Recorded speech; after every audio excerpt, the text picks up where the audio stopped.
All right, defcon run. So you flashed the device. You went from 0 to defcon configured. It's got your MQTT credentials in there. The channels are set up. Channel 0 is dc.run. What's next? Okay, so I've got my device. As mentioned, it's a Heltec 3. Shout out to Heltec because they're good and they work. And on the phone, you can see I'm inside the Meshtastic software. This is what it looks like when you're on the Connect tab. The device I just flashed is on the bottom here. It's the grayed out circle. I haven't connected to it yet. So, I'm going to start by, connecting to this. I'm going to start by connecting to it. So I'm going to click on it. And what's going to happen is it's going to show me a Bluetooth pairing code on the device. So I'm going to input that Bluetooth pairing code. And once it pairs up,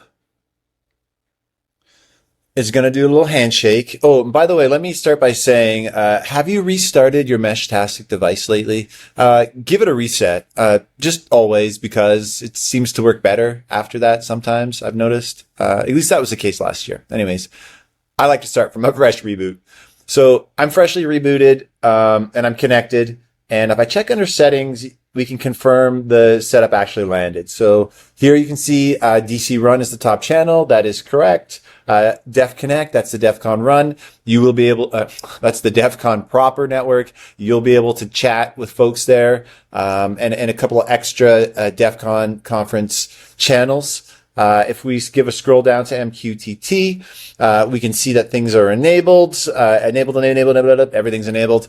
And we give a little scroll down a little further. We can see the root topic is Mesh US, which is correct. And you can also see there the server address and my username. Ooh, my username. Okay. Username and password I already mentioned are in your profile. Those need to be set there. So this device is good, and on the network. If I look at the nodes, we can see that there are some nodes, logging in and connected here already. They're flashing in front of me. There's 23 of them already, and I can give a quick scroll through and we can see what's going on. So that's pretty cool.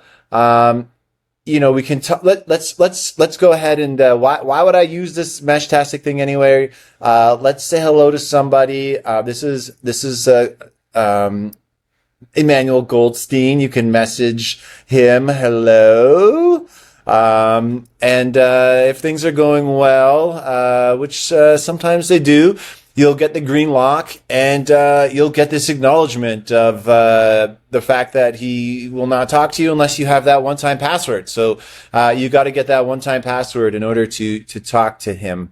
But there's other people you could probably talk to. If you look at your nodes list again, you can see that there's other people here that you could talk with, just regular old folks, even on the network. Is Agent X on the network? Not currently. What about, or not that I have? Okay, a couple folks not here yet, but eventually they'll show up. The other thing with your Meshtastic config is give it some time. Give it like an hour. There's things that are happening. There's timed intervals, and so just hang out for a while. And if things aren't working, maybe just, did I mention reset your device? So yeah, it's Meshtastic. It's a moving target. It's in development. We've learned a lot building this for you. So, learn the software, learn what's cool with it, learn what you can see with it. And, I think I've covered everything there. So yeah, get on there, go talk to a ghost, and, looking forward to seeing you, when I see you.